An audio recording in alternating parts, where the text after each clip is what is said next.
Olá, futura mamãe, tudo bem com você? Olá, papais, olá, mamães, como vocês estão? Vocês estão bonzinho?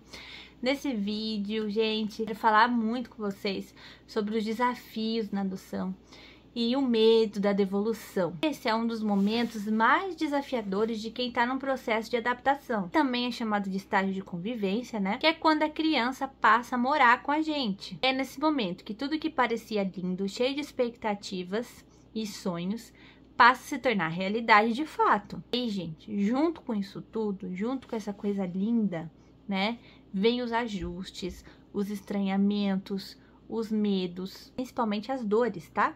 E de verdade, gente, por mais que a gente se prepara nesse processo todo, que a gente fica lá habilitado esperando pela ligação, por mais que a gente faça cursos, que a gente leia livros, que a gente se converse com outras pessoas, participe de grupo de apoio, que veja vídeos assim como os meus. Nada, gente, vai preparar a gente totalmente para o que acontece ali, que é a construção do vínculo de verdade no dia a dia. E esse processo, gente, mais cheio de amor que seja, não é mágico e nem automático. Aqui em casa, o Jefinho ele chegou cheio de expectativa, chegou cheio de vontade de ser amado e chegou com muito medo também. Mas era um medo, gente, que ele não dizia com palavras, mas ele dizia com comportamentos. Medo de ser devolvido, ele existia, só que ele não era um medo falado. Ele não chegou em nenhum momento a dizer pra gente diretamente que ele queria voltar pra casa de passagem. É porque esse nunca seria um desejo dele. Ele esperou tanto tempo por uma família que esse desejo nem passa pela cabeça dele. Então, ele sempre sonhou muito com uma família e ele esperava muito por isso. Então, para ele voltar, nunca ia ser uma opção.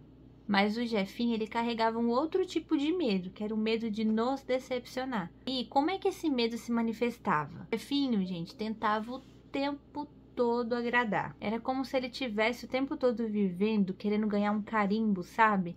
De eu sou bom, ou uma estrelinha, de que eu já me comportei muito bem. Então, ele fazia tudo certinho. Ele ajuda a gente nas tarefas de casa, ele se comportava bem, a gente não precisava falar mais de 2 vezes para ir tomar banho, sabia o que a gente gostava, tentava falar frases engraçadas igual a gente falava. Ele estava o tempo todo buscando pela nossa aprovação. Se ele quisesse ouvir sempre frases aquela, olha, tá de parabéns, olha, você foi legal, olha, eu tô orgulhosa de você. Aí, gente, quando ele fazia muito dessas coisas, a gente sempre elogiava. Mas o que acontecia? A gente precisava chamar a atenção dele por algo, fosse um comportamento super normal, comportamento de criança que aprontou ou que fez uma birra, entrar num conflito com ele diretamente, de chamar atenção, né, por exemplo, ele se entristecia muito, ele ficava extremamente desapontado. E aí teve uma vez que eu disse pra ele, nossa, isso foi muito feio que você fez, eu tô muito triste. Eu usei essa frase. Eu vi, gente, nos olhinhos dele o quanto aquilo doeu.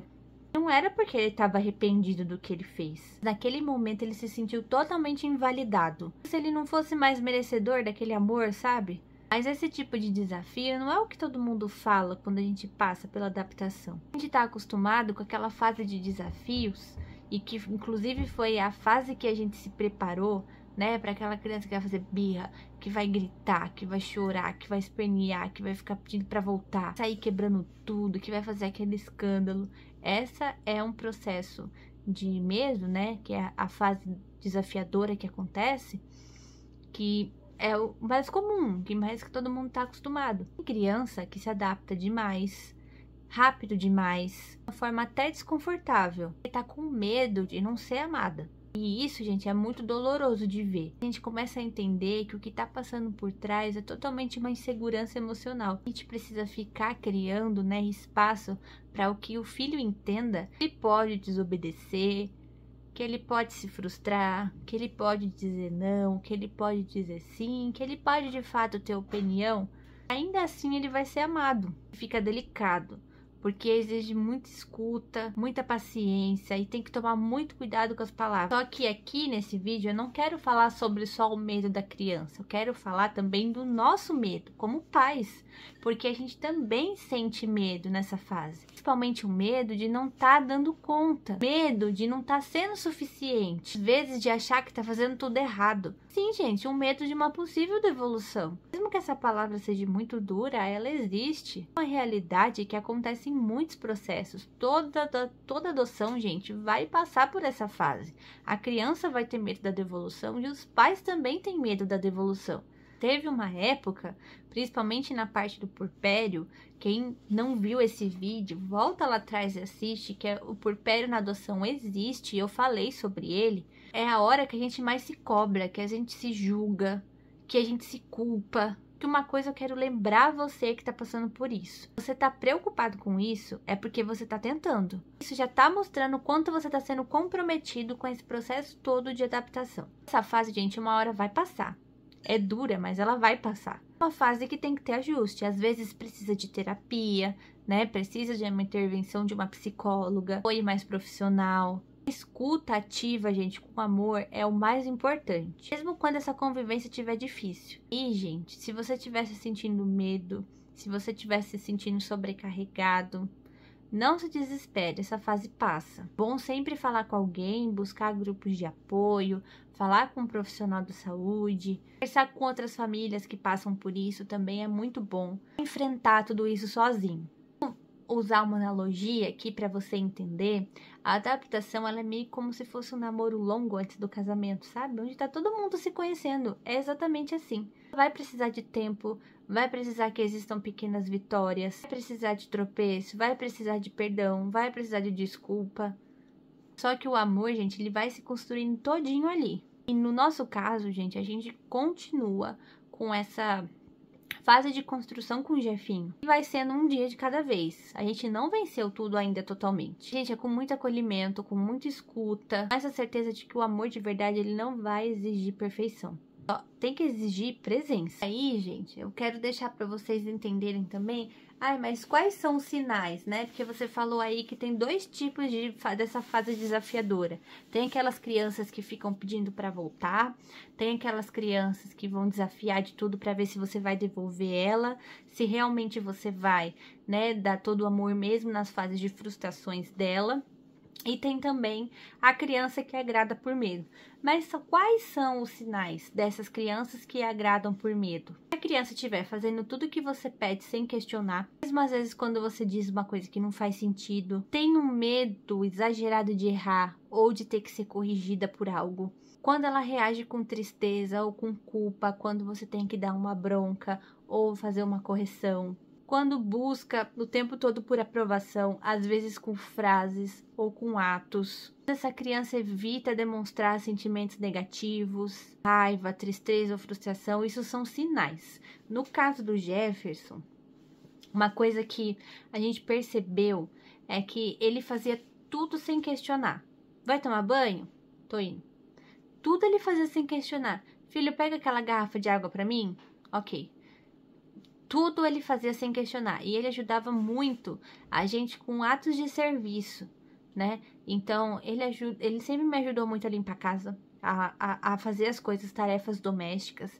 Tinha dia que ele queria fazer tudo sozinho. Então, ele arrumava nosso quarto, ele arrumava o quarto dele, ele arrumava a louça, limpava a pia, pegava recolhia a sujeira dos cachorros do quintal. Ele fazia tudo sozinho, porque ele estava buscando um tipo de aprovação. Ele não estava fazendo isso só porque estava preocupado com a casa, se estava suja ou se estava limpa.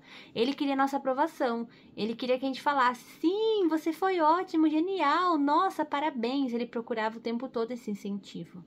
E, gente, às vezes a gente cai em contradição de algumas coisas. E eu vou dizer para vocês, porque a gente tá vivendo esse processo até hoje. Jefferson tá fazendo acompanhamento psicológico e ele tá fazendo uma terapia que se chama terapia comportamental, né? E a gente contou pra terapeuta que ele tá nessa fase de que tudo ele quer agradar a gente, né? E ela tá ajudando muito ele com isso. Só que, às vezes, a gente mesmo acaba em contradição. Vez que eu mesma me frustrei com a situação e não faz muito tempo. Então, ele sempre ajuda nas tarefas de casa. E aí tinha um dia que eu tava fazendo as coisas sozinhas e aí eu falei pra ele: filho, você quer arrumar a sala pra mim? E ele respondeu com toda a naturalidade do mundo: não quero. Aí eu: nossa, você não vai me ajudar? Então tá bom, então quando você pedir alguma coisa pra mim, você vai ver, eu também vou falar que eu não quero. E aí depois, gente, eu fiquei pensando nisso que eu falei. fui lavar a louça e aí fiquei pensando, eu falei, nossa, por que que eu falei isso? Meu Deus do céu, exagerei, porque assim, se eu tô tentando tirar dele esse negócio de aprovação, né, de ele querer fazer as coisas por aprovação, por que que quando eu perguntei pra ele se ele queria ajudar, eu fui e falei uma coisa negativa? Ah, então tá bom, então você não quer, então você vai me pedir alguma coisa, eu também vou falar não. Aí eu desaponto, né? E às vezes estrago todo o tratamento que a terapeuta tá fazendo. E aí eu percebi isso, aí logo eu tentei mudar o jeito de falar. E falei, tá bom, você não quer me ajudar, não tem problema, tudo bem. E aí deixei ele assistir o desenho, fazer o que ele queria. E aí depois de um tempo eu pedi de novo, com mais calmas. Vamos fazer junto? Então eu vou arrumar o seu quarto, você vai arrumando a sala, eu vou passando pano no chão, você vai passando aspirador, pode ser? E aí eu falei com ele de uma forma diferente. E aí ele levantou todo espontâneo e foi me ajudar, sabe? Então, assim, às vezes é a forma que a gente conduz a situação. E a gente tem que estar muito ligada o tempo todo. Mas eu me culpei na hora? Me culpei, gente. Mas eu tentei corrigir.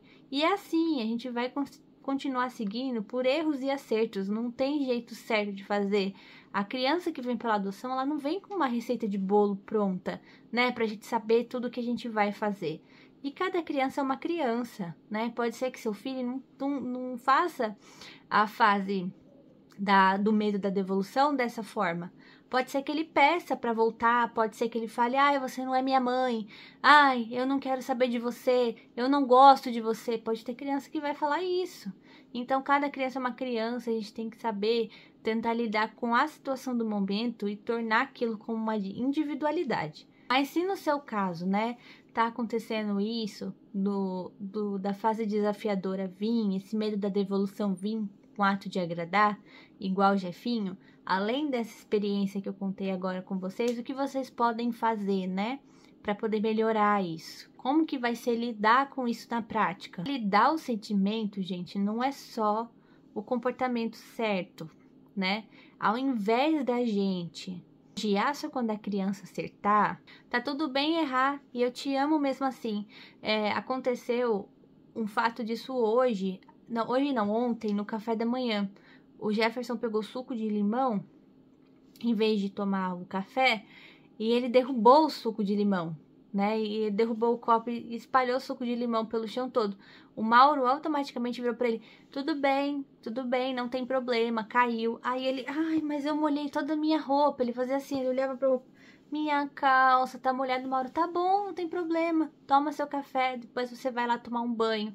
Então, assim, ele soube levar de uma forma, tipo, que não tá bom, você errou, não tem problema, né? A gente arruma, a gente limpa, a gente conserta. E é bom também a gente evitar frases que atrelam, né, o valor de desempenho. O que é isso na prática? Em vez de a gente dizer, parabéns, você é um menino muito esperto, a gente usa a frase diferente, viu? Quando a gente tenta com carinho, a gente consegue. E quando a gente vai corrigir a criança, a gente precisa usar um acolhimento emocional. Ao invés de a gente usar a frase, tá vendo? Isso que você fez foi muito feio. Tenta usar de uma forma diferente, que é tipo, ó, essa atitude não foi muito legal. Sei que você pode aprender a fazer isso de um jeito melhor e eu vou te ajudar. Mostrar também que impor limites não tá atrelado à rejeição. Quando você precisar dizer não, não é que você está rejeitando, é que você está protegendo, você está cuidando. E aí, o principal, gente, é a gente criar um espaço seguro até para erro, que isso condiz com o que o Mauro fez no café da manhã. E ter espaços também que você conduz com que a criança diga erros ou comente erros, até de amigos da escola, isso é bom e traz a segurança para o erro, né? É sempre bom dizer que, tipo, nada do que você disser vai mudar. E muitas vezes, quando o Jefinho tinha problemas na escola, né? E às vezes vinha recado de que, olha, hoje o Jefferson bateu no amigo, o Jefferson mordeu o amigo. A gente sentava com ele para conversar e a gente falava assim, ó, eu não vou brigar. Eu quero saber o que aconteceu. Me conta, me fala tudo o que aconteceu. Essa é a hora de você contar. E a gente queria mostrar para ele que nada que ele dissesse ia mudar a situação e que a gente precisava entender o conceito. E aí, quando ele contava a história, Aí a gente usava essas palavras que eu passei pra vocês aqui, tipo, ó, isso que você fez não foi legal. Dá pra gente corrigir de uma forma diferente. Ao invés de você bater, não é mais interessante você falar pra professora o que aconteceu, que seu amigo te empurrou e que não tá legal isso? Então a gente usava esse tipo de coisa, porque aí a gente dava espaço para que ele pudesse também contar nossos erros e isso trazia um espaço seguro para ele. A adaptação, gente, em casa não vai ser um conto de fadas. Eu costumo dizer que conto de fadas é enquanto a gente sonha, enquanto a gente tá na expectativa, que a gente tá na espera, que a gente fica idealizando o nosso filho. Ali ainda é um conto de fadas. Agora, quando a criança tá em casa, que a vida real começa, esse conto de fadas acaba. Ser o tempo todo uma construção diária de confiança. Às vezes, gente, para essa confiança acontecer, a criança vai precisar testar nossos limites. Como no caso do Jefinho, se esconder atrás de uma obediência totalmente exagerada. Nada é sobre você estar fazendo errado. É só sobre o tempo que essa criança precisou se proteger. E ela só está tentando entender até onde é seguro abaixar a guarda. A gente só tem que continuar sendo constante, continuar acolhendo, continuar mostrando que o amor perfeito não precisa de perfeição. É aí que o vínculo verdadeiro começa a nascer. Então, gente, se esse vídeo faz sentido para você, se você está vivendo essa fase de adaptação, me conta aqui nos comentários como tá sendo. Se você já viveu, também me conta a tua experiência, porque eu vou adorar ler os comentários e a gente vai se apoiar muito por aqui. Se você ainda está se preparando, se você ainda está na fila da adoção, espero que esses vídeos, eles te ajudem a chegar de uma forma mais consciente, mais forte e que aconteça de uma forma muito leve também.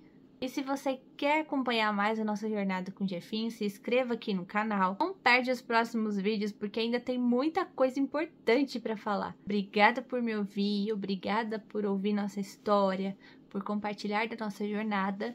E a gente se vê no próximo vídeo. Beijo, tchau, tchau!